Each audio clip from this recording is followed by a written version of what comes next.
Hey everyone, welcome back. This is Caslin and Always Acting Up. This is the podcast where I share all of my personal stories and journeys as an actress in the entertainment industry. You're going to learn some tips and tricks along the way, some secrets to success, and some industry conversations. Speaking of, I do have a guest here today. He is a filmmaker, and we're going to talk all about filmmaking and acting with directors. But before we get into that, I want to give a shout out to all of you guys who have been following on this podcast. Those of you who have checked in on my blog, if you haven't done that yet, make sure to head over to my website. It's caslinrose.com, or you can also reach it at alwaysactinguppodcast.com, alwaysactingupblog.com. And there you can find all of the elements that help you to succeed, to make you look, feel, and perform better in front of the camera and in life. So for you guys supporting me, you the best. As I mentioned, we have a really special guest here today. It has been a long time coming on this show. There's so many things to introduce him with. I feel like the list could really go on, but he is actually one of the producers of this podcast. He is a filmmaker, and we're going to get into like the details of what a filmmaker actually is. He has a film currently on Hulu right now called Takeout Girl. If you haven't seen it, head over to Hulu right now. He's the winner of the American Black Film Festival, of a film, winner of like numerous film festivals. I can't even tell you because there's so many. So I'm going to go ahead and give a welcome to Hisonni Johnson. Hi, or Hisonni Mustafa, my bad. Thanks for joining us. Hello. So I made a big mistake. I said Hisonni Johnson, but you're going by Hisonni Mustafa. Can you clarify this for me really quick? Yes, I can. Hisonni Johnson is my actual first and last name, but Mustafa is my middle name. My mother passed a long time ago, and I spent my whole life kind of being embarrassed of my middle name. And as I started to achieve more as a filmmaker, I always wanted to honor the name my mom gave me because she loved my middle name a lot. So whenever someone talks to me about filmmaking, they have to remind me of my mom. I think that's so cute. And does it mean something? What does it mean? Yes. My name, my first name is Swahili in origin, and it means handsome and loyal. And my middle name is Mustafa, and it is a derivative of Muhammad in Arabic, and it means the one sent by God. My mom was a hippie, so. I think a lot of our moms were hippies, especially back in this time period. So, Hisonni, you are a filmmaker. I personally know that you do everything. Can you kind of describe what exactly is a filmmaker as opposed to, let's say, just a director? Not just a director, but Well, I always say that I'm not a filmmaker. I'm not a director because at this point in my career, I have to touch too many aspects of the film. I have to write it. I have to location scout it. I have to cast it, all because of budgetary reasons. But I also have embraced it in terms of just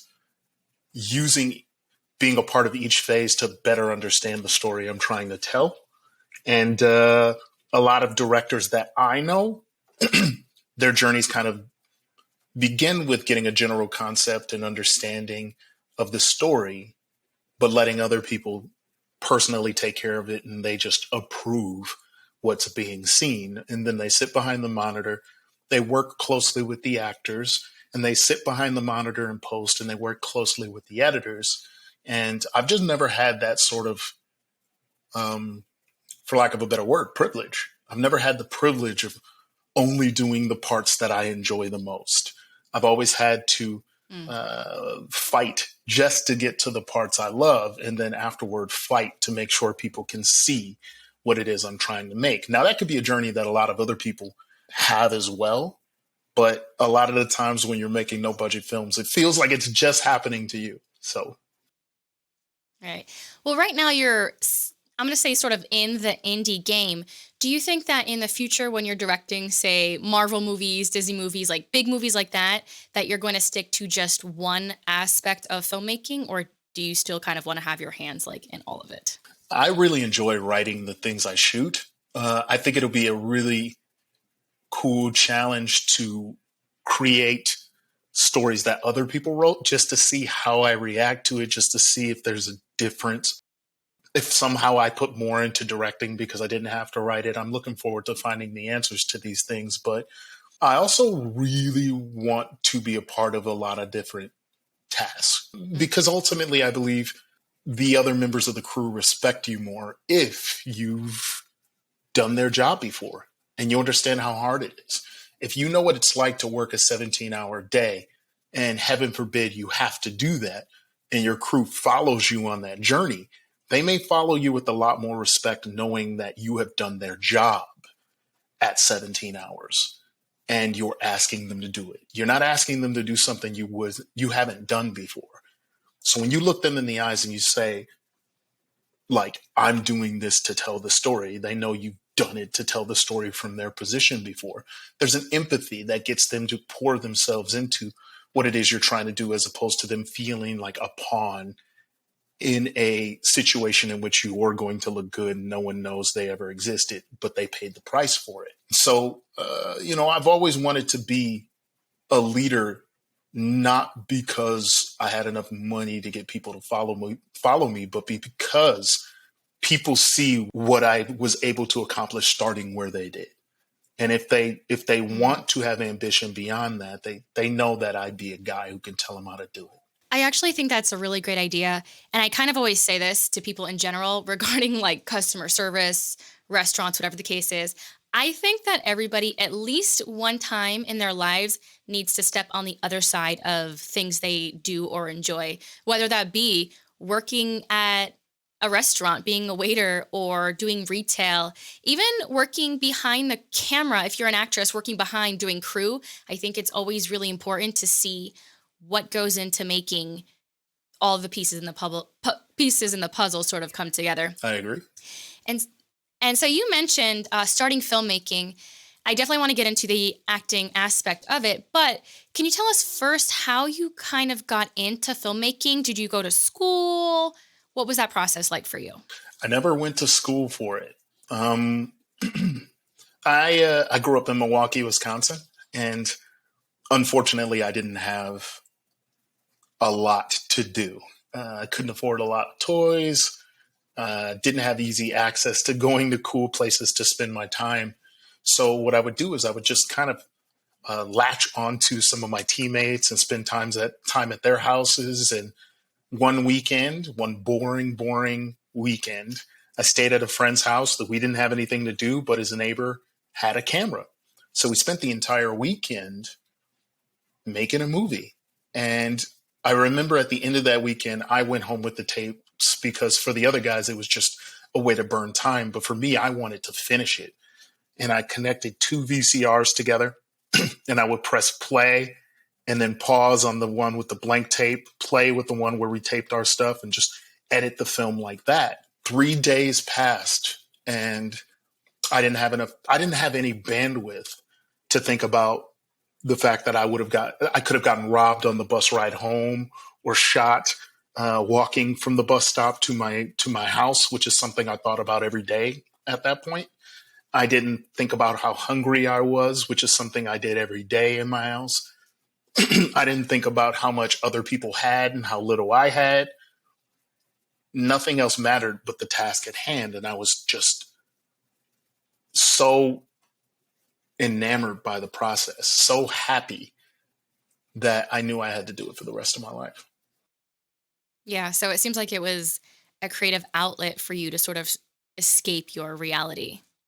Yeah, it was something I stumbled into because you don't expect something to, like, I didn't know that I was the sort of person who needed to be occupied completely, like that's why another reason why I handle so many different facets is personally, I think I have the sort of brain that gets a little bored if it's not being challenged from all angles. And maybe it's just the mindset of a person who has had to overcome so much just to end up at the starting line with everyone else, as opposed to just running the race like everybody else.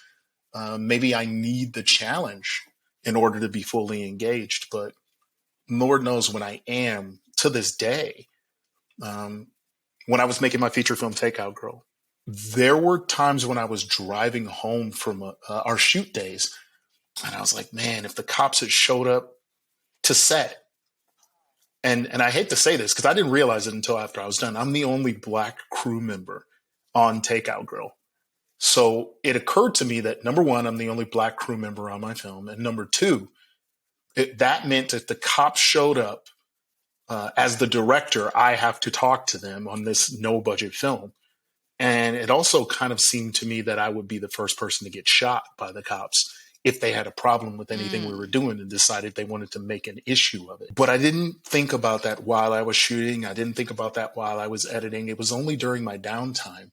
So to this day, filmmaking still gives me a release from a world that has yet to match even the bleakest of stories on screen for me right now. Like, the world is a lot more scary than making movies. I'm going to go ahead and have to say, yeah, that sounds absolutely terrifying. And I've seen Takeout Girl, and I've actually had the privilege of having a small part in it. And there is just a little bit of, it's not like a violent film, but do you want to go ahead and tell us briefly about Takeout Girl, like, really quickly? So we kind of have an idea of why you would have those feelings on top of the obvious. Takeout Girl is the story of a 20-year-old Asian American woman who gets the bright idea to allow the local kingpin to move his drugs in her takeout food bags so that she can use her cut of the money to invest in her mother's restaurant and get her mother the health care that she so sorely needs. And over the course of this, we explore themes like race. We explore the themes of poverty, and we explore the idea of criminality, and we challenge that. We challenge the idea of criminality and what people think is criminal and how to treat criminals as well, because not all crimes are the same. And here in America, especially post-Trump, they try and make everything black and white when in reality things are a lot more gray. The have-nots, for example, immigrants, you could throw them in a category of they need to do it the right way. They need to, come through this way, come to this country the same way my immigrant family did, and work their way up. But what if they're refugees? What if going home means they're going to die? What do you do then? Just turn your back to them? We do that, not just to immigrants coming into the country, but people who are already here, to see budget breakdowns where they're sending billions to other countries and we're starving right in my neighborhood I grew up in. It really does touch upon some really, really complicated and nuanced themes. I feel like you're the absolute perfect director for this particular project. And were you the writer of this project? I co-wrote this film. I co-wrote this film with Hedy Wong, who is the lead actress and producer. And it was a cool process. We were on the phone for hours most days, just kind of outlining things. And then I would go and write, and then she would read, and we would brainstorm and write some more. It took us about a month to get the first draft, and then we competed the script for a year while doing pre-production on the film. And then about a month before we shot, I did a final rewrite, and then we did principal photography, and we had pickups. So I used that opportunity to rewrite the pickups so that I can just squeeze out a little bit more goodness during that shoot. So it was perpetually writing, basically. Yeah, and then everything else that you do regarding the film, pre, in the middle, and then post. It's a lot of work. Okay, and so with Takeout Girl, you have Hedy Wong, who is the lead actress. And the conversation I kind of want to talk today is about acting and acting with directors. So when you go into casting a project, do you have a clear idea of what you're looking for within the characters? Or do you know it when you see it? It depends. With Takeout Girl, the approach was different. This was Hedy Wong's first significant role in anything. So I wrote the supporting characters to be played by established actors and actors who had an extremely strong rapport with me. I wanted to know that they had that veteran quality, that leadership quality, where the younger, less experienced actors could look to them for how to behave and set a tone, and essentially build the right culture on set, a nurturing culture, a culture of patience, where the veterans really made it okay for the younger actors to find the character on set. And if that meant doing a lot of takes or being patient, that's what they did. but that leadership quality of theirs, like even in terms of improv, they knew me well enough to know they could play with certain lines, which gave the younger, less experienced actors more time to, more boldness to try some things too. So in terms of knowing when you see it on set, there was a lot of times I knew it when I saw it. But in terms of the casting process, Hedy Wong wrote it for herself as a vehicle because there isn't enough projects for her type out there. You got to be we expect Asian Americans to be very proper. We expect them to be crazy rich at this point. We expect them to be highly educated, and we miss out on a whole culture of as a Black man, I didn't know Asian Americans suffered like I suffered until I met Hedy, which is why I was the perfect person to tell this story, is because I could relate to it. It felt like she came from where I came from. So we had her in that role for that reason. I wrote the antagonist, if you want to call him that, Lalo, played by Ski Carr, for him because his personality is just so one of a kind. And I brought on Teddy Garces, who plays Hector, essentially because of our rapport. I knew he would take something that was not as juicy on the page and make it something you couldn't forget. And then from there on out, it was just an organic casting process. Whichever actor took the role in their audition got it. If they brought something better than what was on the page to the audition, they were the most likely to be cast. And would it matter if someone were a different race or gender than you originally were casting for? Could someone just walk in the room and perhaps just blow it away with their audition and then completely change your mind on what you had in what the character was supposed to be? Yes. There was a particular role in Takeout Girl, the role of Crystal, who was written to be a family member, a cousin of the lead character, Tara, the niece of the mom, the cousin of the brother. It was a family unit running this restaurant, but we saw this blonde white girl with blue eyes, and her audition was so authentic and real that for a minute we were like, we're just going to play this as a girl from the neighborhood who is probably grown up going to this restaurant and grew up with Tara, and they treat her like a cousin. And somewhere along the lines, another actor came in and brought an X factor that we vibed with more. But yeah, race bending or flipping, gender flipping. A standout character in the film of Takeout Girl is Chewy.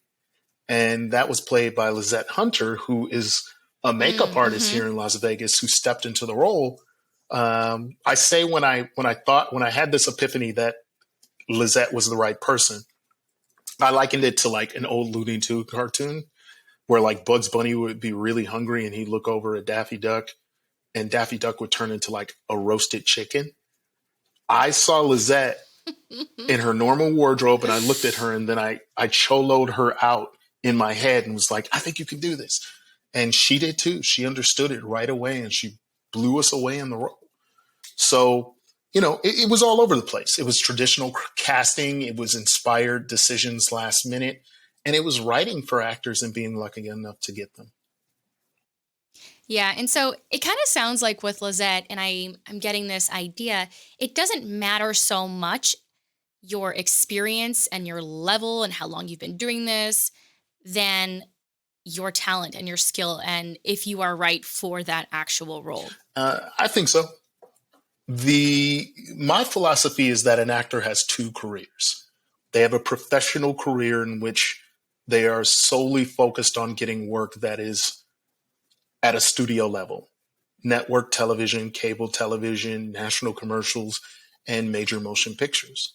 And then there's indie films where 98% of the filmmakers working don't have the privilege of casting anyone they want. They can't afford everyone they want. They don't have the availability to be in your film. So we have to be a part of the process of building new stars. The opportunities are still open. That's why I always believe actors need to, part of an actor's job as a part of their independent film career, not their professional career, is to be at film festivals looking for the next big thing. I mean, if you look at the film Bottle Rocket, like the Wilson brothers were launched by that film, and they worked with that director and were roommates with him and grew up with him. Therefore, all of their careers blossomed at the same time, and they all continue to work together to this day. Those things still happen. Chris Nolan's cast the same people all the time. That's why you see people working together so frequently, because their careers grow together and that trust grows together, that rapport. And it's really hard to get in. It's really hard to get in for new actors because it's a small club. It's a very small club. And you get into that club by building your own space in that club with your own marquee director and your marquee writer. You become their marquee actor together. So I think actors very much overlook the power they have.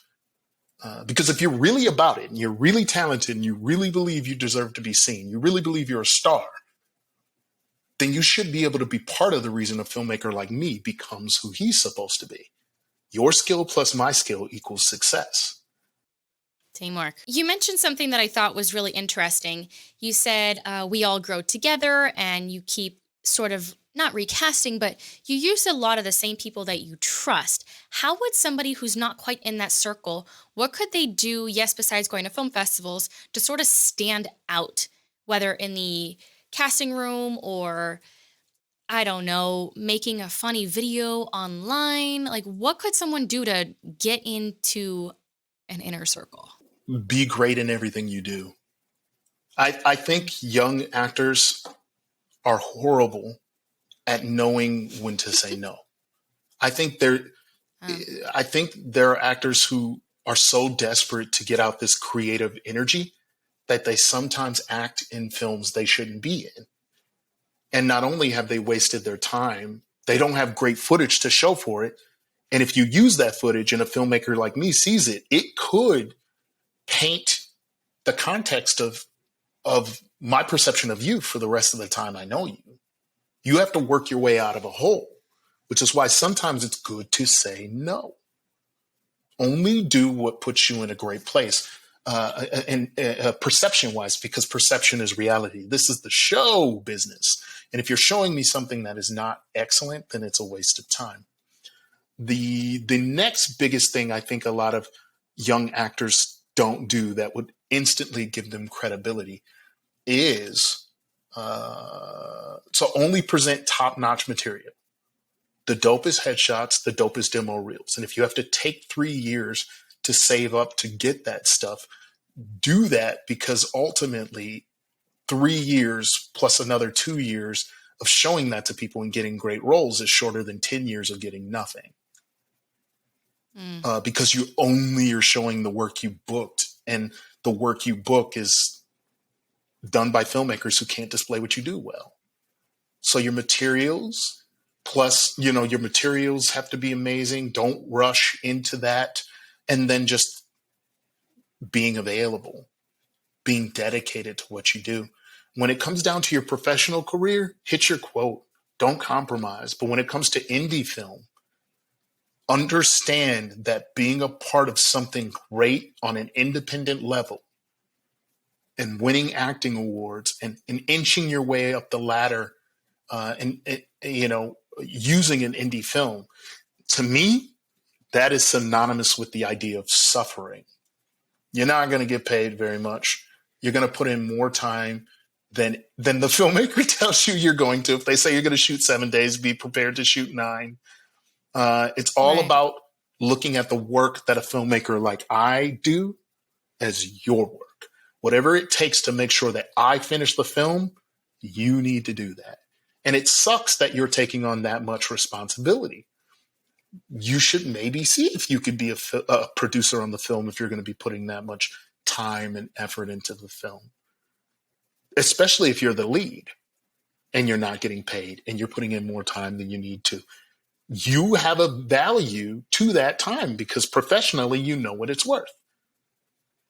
But whatever puts you in a position to have a great piece of art out there making the rounds on the film festival circuit, being seen by other managers, being seen by other agents, being seen by producers, and most importantly, other filmmakers like the person you found. That's just your success kind of compounds onto itself and multiplies. And before you know it, you're that person everyone knows for one thing and one thing only.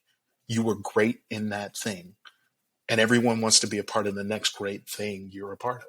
Right. I totally understand that. And that makes a lot of sense. I think investing in yourself goes a little bit further than your classic headshots and classes. And I think that's really hard to really think about, that there's a little bit more investing that goes into your career than step 1, 2, 3.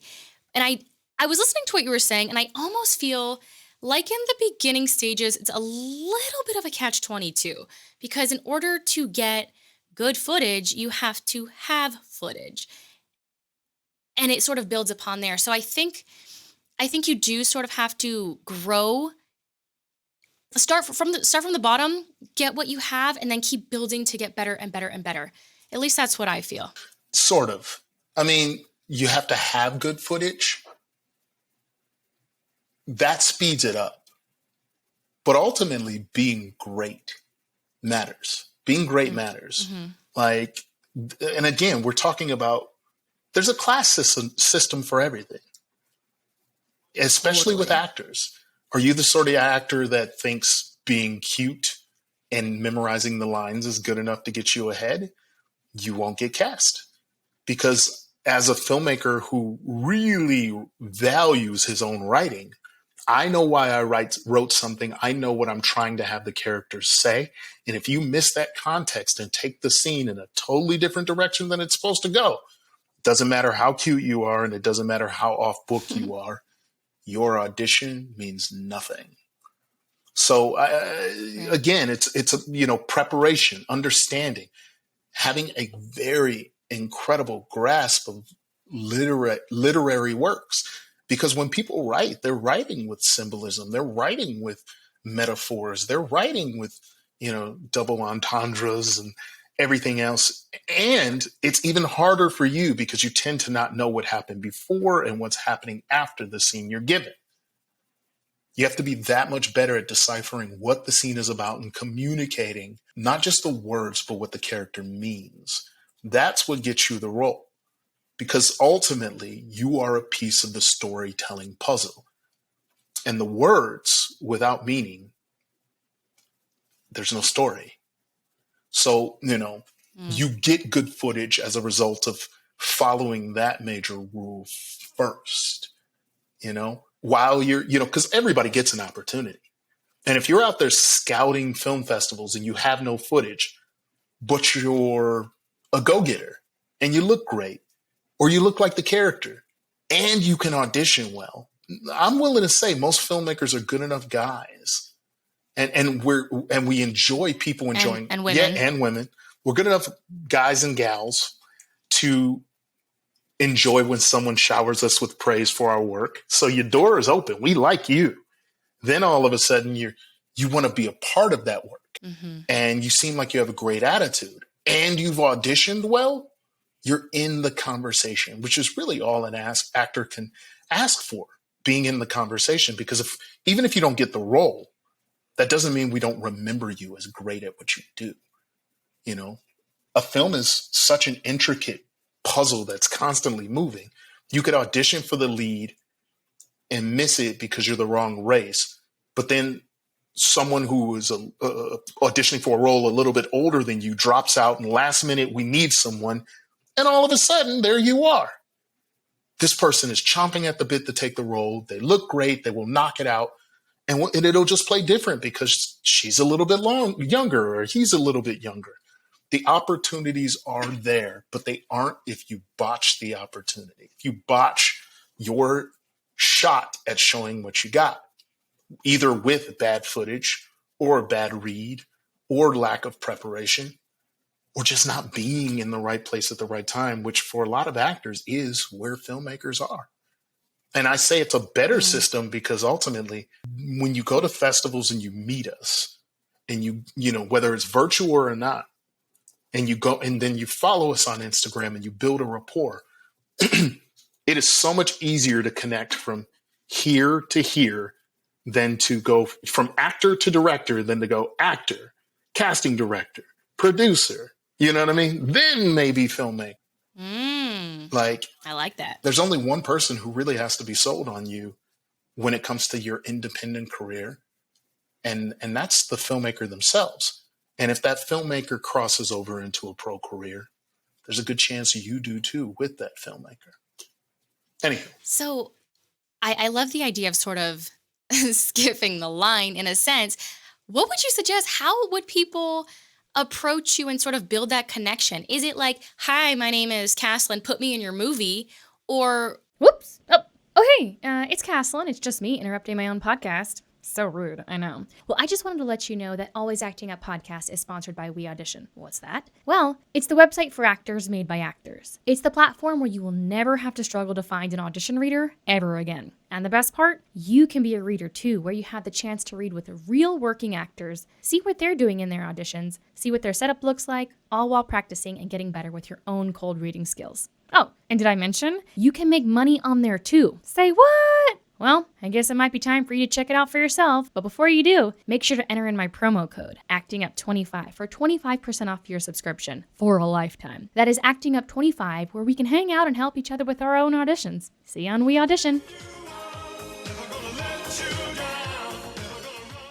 What would you suggest? How would people approach you and sort of build that connection? Is it like, hi, my name is Caslin, put me in your movie? Or do you just sort of, like you said, connect on Instagram and then just sort of be present all the time? I think it's the wrong question to ask. You're not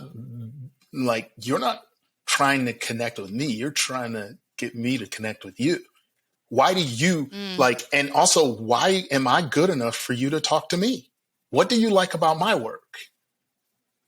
That's where the connection starts. If you genuinely like my work as opposed to genuinely want to be in something, then the connection will come through what you both feel strongly about. The filmmaker obviously feels strongly about what they made.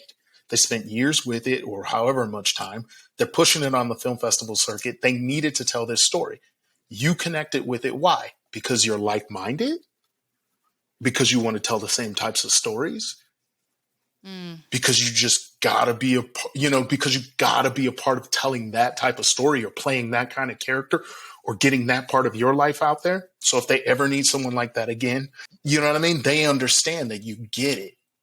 It's not necessarily about what can you give me and what can I give you. It's about the connection. It's about trusting you because you get it. So that totally makes sense. Yeah. So the conversation even becomes more organic if you're like, oh my God, this film changed my life. And I have to tap you on the shoulder and tell you, in this scene, when she says this, does she mean this or this? And the filmmaker goes, what do you think? The conversation rolls downhill from there. But if it's, hi, I'm Caslin, I'm an actor. What can you do for me? That doesn't work. So in short, genuinely connect with them. Ultimately, they're supposed to be good enough for you too. So if you don't click hard with their work, you don't need them. I think that puts a little bit more clarity on what that actually looks like when casting or producer, filmmaker, whatever says you need to be able to connect on a certain level, not just, hey, we're Instagram friends. Like, I like to make pasta too. You know? I think there needs to be a genuine, actual connection of art. And I think we overlook that all the time, myself included. Correct. And it's so much easier to stay in touch. Because, I mean, how easy is it for you to connect over the work? And then all of a sudden, Nicolas Cage comes out with a film that you know that filmmaker likes, and you just have a reason to follow up with it. Hey, you see that Nicolas Cage film? What'd you think? I knew you would love that part with this. You know what I mean? Hey, and then it's, hey, I made this film, a short film by this filmmaker. I think you're really going to love the work I did in it because it's a lot like this. Check it out. You get what I mean? Now you got them following your career, which we want to do because we need as many wonderful actors as we can get our hands on. We want to make films for the rest of our lives. That's a lot of actors. Yeah. So That's a lot. again, like at some point, you're going to be on deck. It's just a matter of what do you do with it. And I can also sum up everything by just go slow. From the moment you walk up to a filmmaker or a filmmaker walks up to you, and this is my personal mindset. When I meet an actor I really want to work with, I assume it's going to be maybe 18 to 24 months, 2 years before I actually get a chance to work with them, because I'm not very fast at coming up with ideas, for one. Who knows when you get enough money to make something?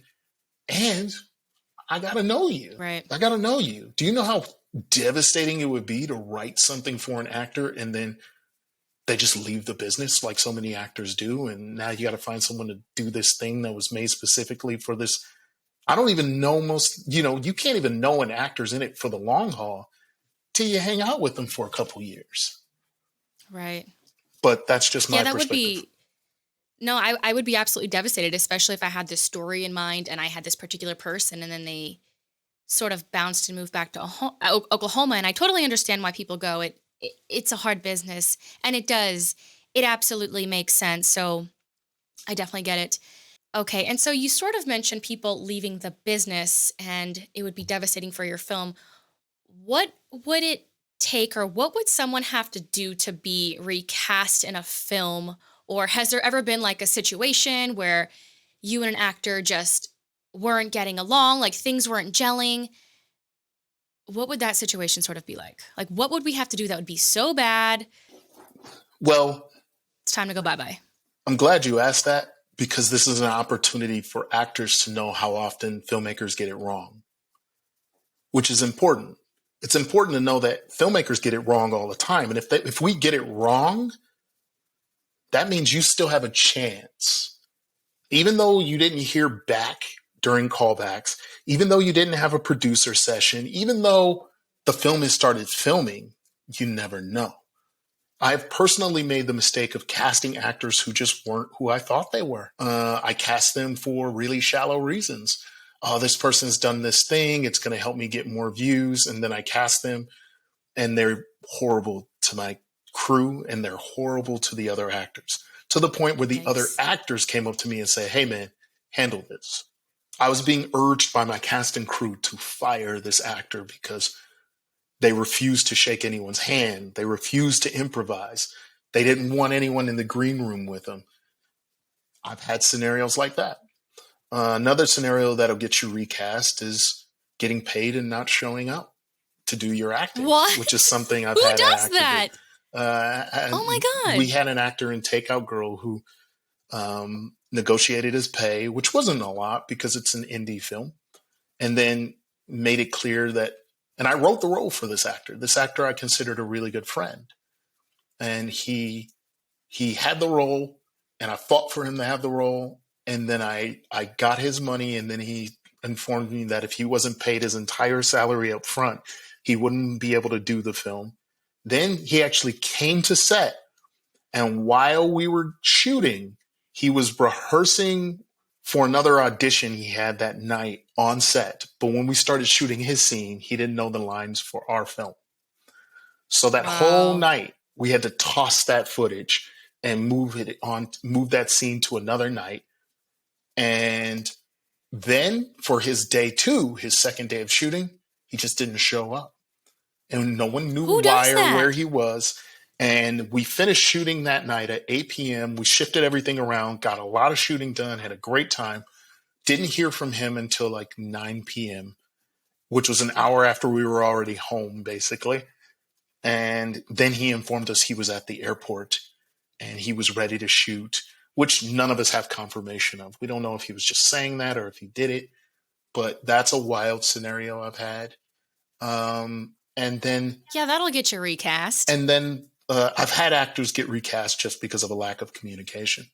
I've had to try and get wardrobe options from them and like sizes, and I lose them for weeks at a time. And because I have so much writing on the film, at some point I'm forced to move on. And and I end up recasting people for those reasons. You So lack of can't be communication. chasing people. Yeah, because You can't after be a chasing while, people around for yeah, wardrobe. it gets interpreted as you lost interest in working. Because us indie guys, we know who we are.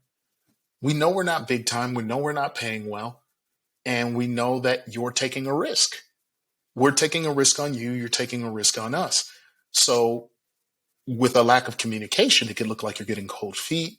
And we have every other actor, every crew member, every location, every producer, all of our choices and combined effort hinged on you. And we can't get back to you. We can't hear you. We haven't heard from you. We have to move on. So those are things to avoid. You know, I'm almost wondering, like, is it just that person in particular, like that's who they are as a person?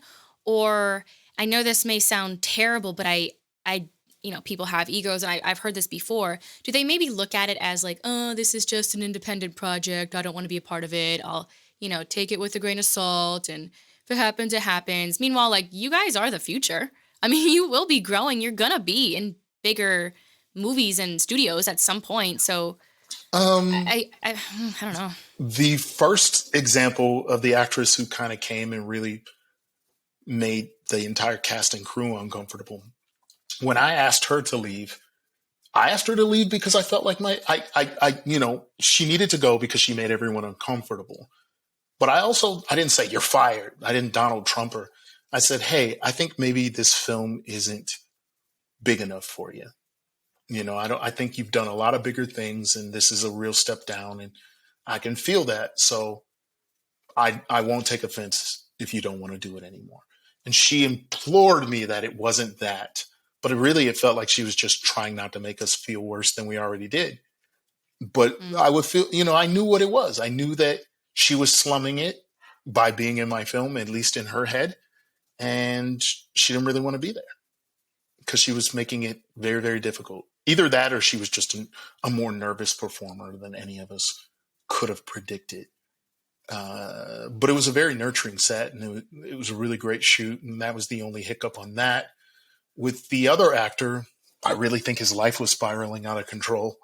And although Bad timing. yeah, the actor who just didn't know his lines and didn't show up, I think his life was spiraling out of control and he may have had 1,001 good reasons for why that was a difficult time to shoot in his life, but he doesn't have a good reason for not communicating that. So that I still take that hard. And the person who just lost communication, they were just working a lot and didn't realize how urgently they needed to reply. And that's a person that I feel pretty close to. I like that person. Like I can't wait to work with that person in the future because I cast her for a reason. She's great at what she does. And she's gone on to do even more great stuff. But it just, in her mind, she has apologized profusely about that. She cried when she realized she got recast. She stayed in great touch. She always asked to hang out when she's in town. And I hit her up when I'm in town to see if we can sit down finally. So like, it doesn't all end bad. You can repair those things, but it takes accountability. Like if you really drop the ball, the first thing to do is acknowledge that you dropped the ball. Don't blame it on anybody else. Don't, you know what I mean? Like don't, right. It's insult to injury if you do that. And she didn't do that. Not even an ounce of it. And I would happily cast her in something else. Oops. Yeah, that's great. Quick question. You mentioned one of the girls you recast because she was making everybody uncomfortable. Was she just being rude? Like, can you define what that means?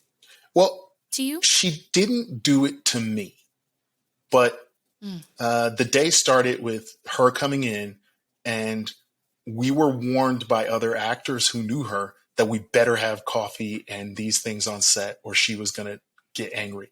So we catered, even though it was like afternoon, I think her call time was 2. We changed everything to have everything she wanted in the green room. And we thought that would make things go smooth. But as soon, very shortly after she got there, the crew members started to trickle into my room where I was transferring footage. And we're like, hey, just thought you should know. And there was separate people saying this. I went to shake blankety blank's hand and she wouldn't shake my hand. She ignored me. And that happened 3 times. And then my lead actor came in and gave me a gesture of like, no, this ain't working. And I'm like, what is going on? And then a really wonderful actor who I was working with, who's the sweetest person ever, he grabs me as I'm walking toward the office to talk to her. And he takes me aside and he goes, Hisonni, I wanted to let you know that I wanted to rehearse with her. And you know how we've been shooting several days and we could play with the lines. Well, I told her about that. And she was like, I'm not saying a fucking thing that's not in the script. And I was like, she said that to you? And he said, yeah. So like, now I don't want to offend her. So like, do we go on book or do we do what we've been doing? And I hope I didn't make her upset. And I'm like, wow, she really scared you. And then my producer, who was also my lead actor, kind of pulled me aside and was like, get rid of her. And he told me flat out, he was like, I don't want her here. He was like, I'd rather shut down today or shoot what we can and pay for another day, but I don't want her here. And it was just my job as the director to do the dirty work at that point because I didn't have an AD. And I did. And what was horrible, I mean, it's horrible, but it's also kind of funny. She got in her car, and as soon as her car left the parking lot, my entire cast and crew clapped. Ooh. Like this? Yeah. They clapped. So that's a sign. Oh, no. That's how you make people uncomfortable. You know, and I think it's kind of like what you were saying earlier. As actors and filmmakers or directors, we sort of all grow together. The crew does too. I think we forget about that a lot, but a lot of the times, you know, there's no job postings for crew. It's, hey, who do you know? Who do you know? And I cannot even tell you how many times I've been on set and I knew like multiple people there and their friend was right there with them because it's all connected and who you know. So I think that's really something to think about. And you mentioned rehearsals, which is actually something I kind of wanted to briefly talk about. Do you prefer to do rehearsals with your actors or do you want to do it on set figuring it out? I always do a camera rehearsal just to make sure that the setups are working and to see how much movement there's actually going to be, or to rehearse a camera move. So there's at least one. But as far as making the actors rehearse for non-technical reasons, I stay away from it as much as possible. To me, we're all professionals. Even if you're a beginner, I try to give you the respect I would give to a professional by allowing you to take the rehearsal process into your own hands. I think it's perfectly okay for an actor to, especially on an independent film, an actor who genuinely wants to put their best foot forward with this role and make it something that propels their career forward, to ask for the contact information for their scene partner, for whoever's in the scene with them, and see if they can organize a rehearsal on their own. And the reason being is, on set, I'm going to bring what I need to bring to set. And I'm going to bring my vision. I've been living with this script. I've played this movie in my head before we shot it 1,000 times. I know what it is I want to do. Your job is to bring me something that may be better or something I didn't think of. And I love when the actors get together and they work out their own kinks. And that by way of that rehearsal, I tend to see that actors have they're a lot more comfortable altering their stuff because they know the lines are in them. They've done them enough where if I ask them to do this with a little more flair or add an emphasis on this word instead of this word, well, they're not both now figuring out what the lines are and making the changes I want. The lines are just flowing. Their only focus is on the little change that I asked for from what they rehearsed. Right. And I feel like you're really good at this. Is that because I have heard from, whatever, little birdie, because you have a background in acting yourself, do you feel like that has helped you? It might. I have a background in acting mostly because I didn't. So as a filmmaker, if I have a camera, as long as I have a camera or a microphone or a computer to edit with, I should never be broke. I should be able to make money and take care of myself. At one point in my life, all I had was me.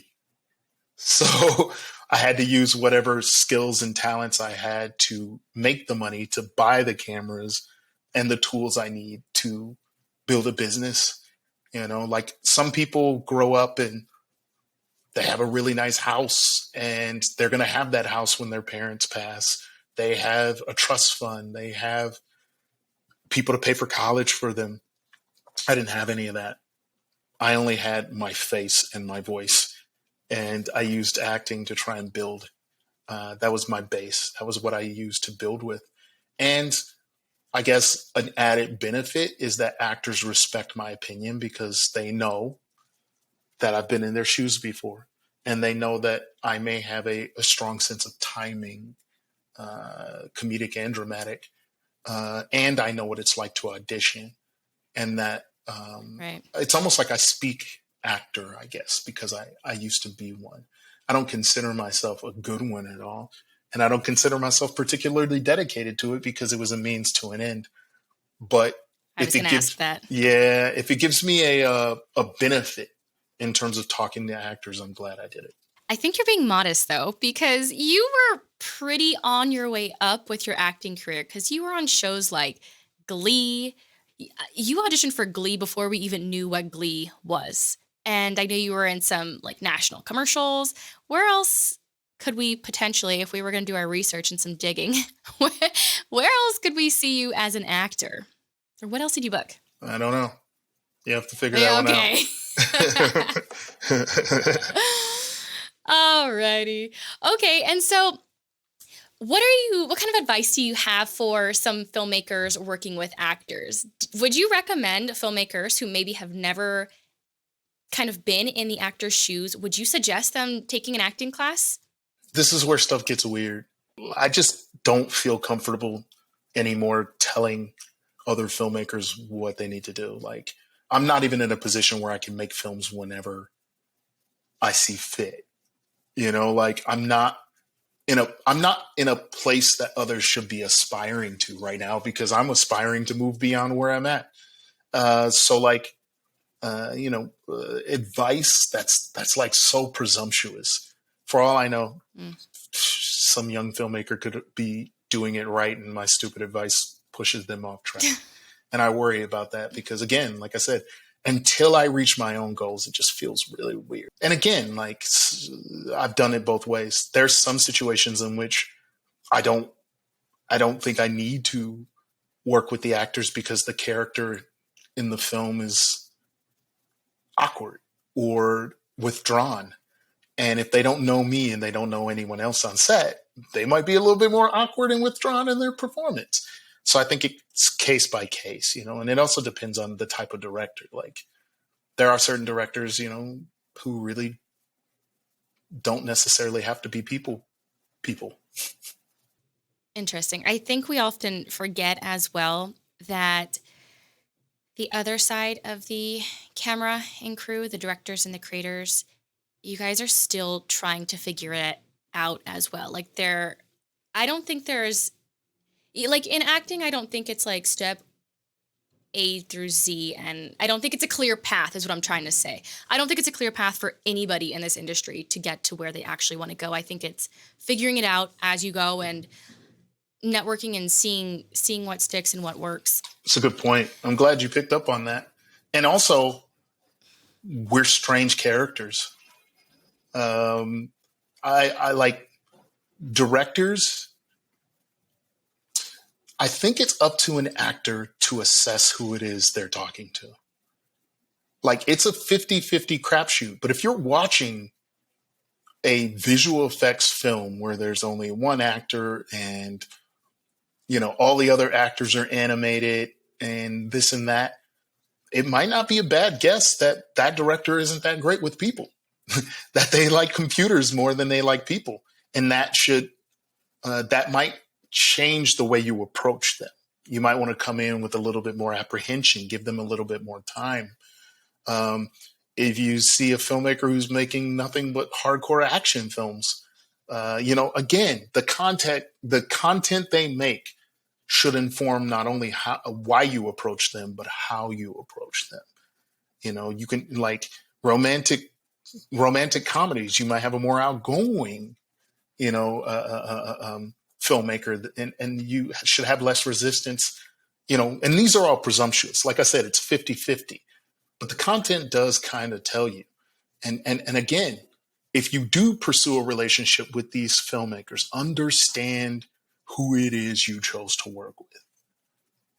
If they make films that have explosions and car fights and martial arts, they may not be the type that wants to hear your input, because they're the type that are responsible for anything that goes wrong on that set. And if it goes wrong, they have the right to have that stuff go wrong or look bad because they messed it up, not because you did.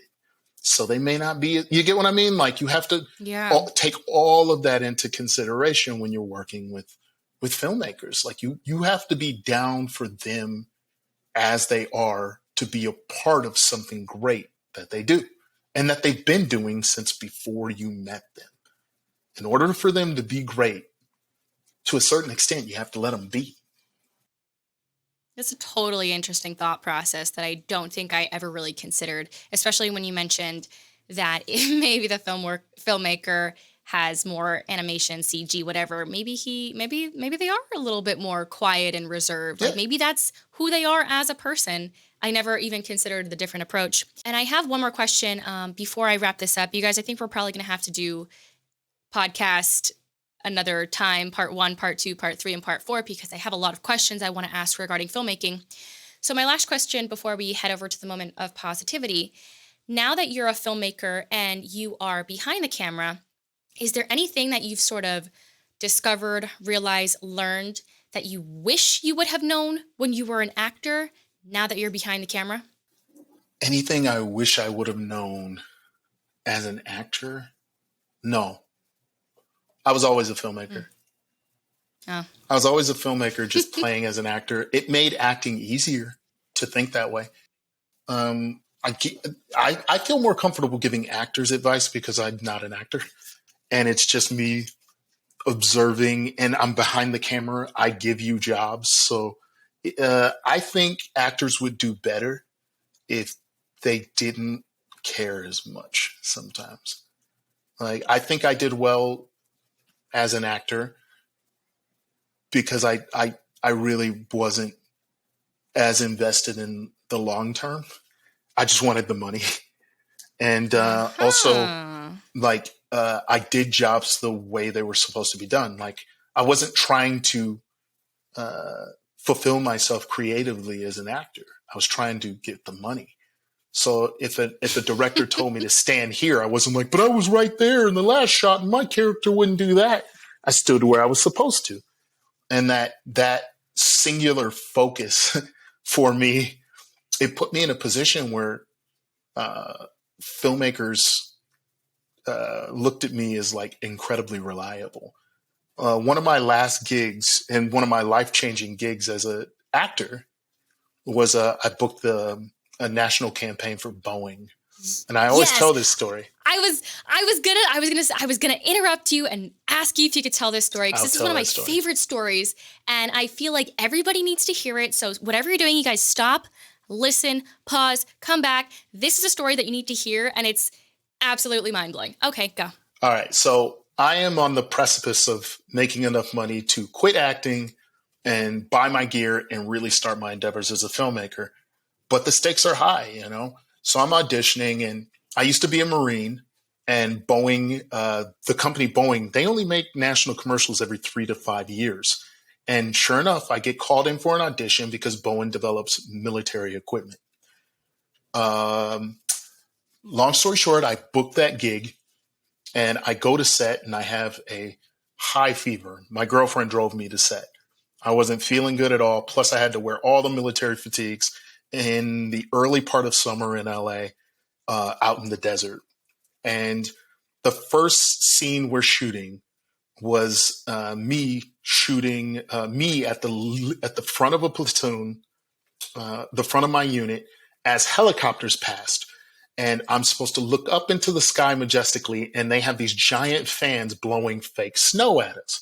Well, the fake snow wasn't. It was a hard material, kind of cottonish.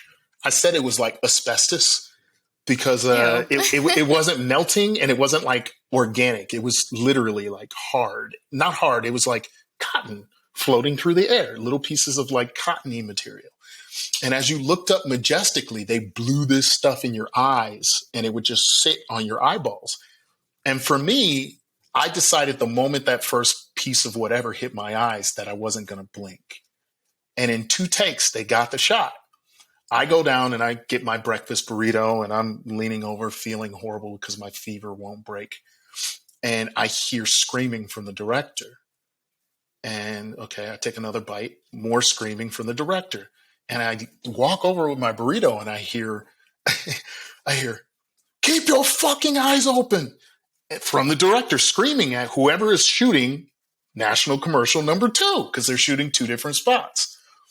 And I hear action one more time, and I hear, fuck it, someone go get me Hisonni. And I see someone, the AD walking down. I toss my burrito to the side into the trash can, and I head past the actor who just got fired, and I replaced him. And in that moment, I booked a second national commercial because I kept my eyes open and let the asbestos stuff fly into my eyes. And from that point on, I went home, found out I made both commercials, and for a good 3 or 4 years, I got paid $3,000 per commercial per quarter. And I didn't have to have a job. And it was all because that guy couldn't keep his eyes open. and like that was the money. And like my girlfriend and I were sitting, and it was weird because I forgot about the commercial. I hadn't been paid. I wasn't sure if it was going to make air. Turns out it had already made the air. And because I moved, my residual checks were just stacking up at SAG. And when I got my new information, I had a stack of residual checks. Yes. It was insane. So that was my base income for like 3 or 4 years. I love that story. I mean, the poor actor, like the other guy who was originally cast as at this, this lead role. I cannot even imagine how devastated he had to have been to be recast. I know how devastated he is. He's a good friend of mine now. Oh no. I still talk to him all the time. Say thanks, dude. I'm sorry I'm sorry you couldn't keep your eyes open. But yeah, they were throwing, blowing crap in your eyes. I mean, you guys go home and see how long you can keep your eyes open with mom or someone throwing flour into your face. It was worth it. It was 100% worth it. I'd do it again. I would do a commercial for that guy right now if he asked me to, because that money was great. And it was worth it. I was sick. My fever broke a little bit later on in that day when we were doing the breaching shots, where we're trying to break in. It was an urban warfare environment simulating Iraq, and we were busting indoors and like sending robots in and stuff. And by that time, I felt perfectly normal. My fever broke because the heavy stuff I was wearing, it made me sweat. And it was one of the best days of my career. My acting career. It was one of the last days too. That's amazing. Boeing, anybody, if you're listening, Hisonni Mustafa is here and he wants to have crap thrown in his face. Anyways. Okay, Hisonni. So we are at the end of my podcast here. And at the end of every episode, I like to end it with a moment of positivity, maybe a favorite quote, words of wisdom, something that keeps you going during those hard times. I'd be honored if you had something to share with us. My favorite quote is, don't let your wins get to your head and don't let your losses get to your heart. I just heard that recently. Yeah, fighter Anthony Joshua said it. I love boxing. Anthony Joshua said it after he lost his fight to Andy Ruiz, and then he came back and he beat him. But him saying that so quick, I was like, wow, that's me. That's my life. Like, that's what I have to do. Like, and it's a constant struggle, but it's been really helpful. And then I just finished Will Smith's book a couple weeks ago, and something stood out in that to me too. And it was the story he tells about his dad and having to build a brick wall for his dad's business. His dad said, don't focus on the wall, focus on the brick. Lay one perfect brick. I'm writing a feature right now, and it is so hard. But every day, I tell myself I just have to lay one brick, and it makes it less intimidating. And when you work in the entertainment business, perception is reality. If you make your goals bite-sized, you'll get to them, I think. But I have yet to get to mine, so what the hell do I know? I think you're quite accomplished. And one of the themes I've noticed on my podcast, pretty much everyone has said it. It's always tenacity and persistence. And I think because you've literally been doing this since you were 10 years old, making your first movies, VHS, Something like that. mini VHS tapes. I think at some point, I think your goals are, right around the corner, if not even closer than that. We'll see. And Hisonni, you said you're working on a feature right now, a script. Anything else in the future for us, or for you? Right now on the film festival circuit, I have a short film produced by you entitled Blunt. It has gotten into about 15 film festivals. It's doing really well, and I'm hoping it gets into a bunch more before the end of next year. And I am writing a feature film called The Beautiful Brain of Billy Bendecito, and I plan on shooting that into first quarter next year. And I'm always making stuff. I'm always trying to make stuff, always thinking about making stuff. And I'm always there for you on this podcast. Oh, fabulous. We here at Always Acting Up really appreciate it. And lastly, if somebody wanted to reach out, they have some questions regarding filmmaking, acting, whatever the case may be, how can we follow you? How can we stay in touch? Where are you at? My address no, I'm just kidding. My social media on Twitter, I am at Hisonni, Hisonni. And on Instagram, I am at HissonniJ, Hisonnij. Perfect. And you can find me at Hisonni.com too. Perfect. Well, Hisonni, thank you so much for joining us here today. I think, as I mentioned earlier, we're definitely going to have to do more episodes to get into further conversations. This has been fabulous. Everyone, thank you so much for joining us. Make sure to like, comment, and subscribe. CastleandRose.com. Pretty much everywhere where Hisonni said, just type in Hisonni, and then go over and type in Castle and Rose. You'll find me. Hit the little subscribe button, and yeah, I think we're all set. Catch you on the next one. Put your comments below, questions below. He's making gestures. I'm not really sure what you're I was pushing the subscribe button. Oh, thank you. Does that look like pushing the subscribe? There we go. That's better. Yeah, it works. Okay, and subscribe. Thanks. See you guys.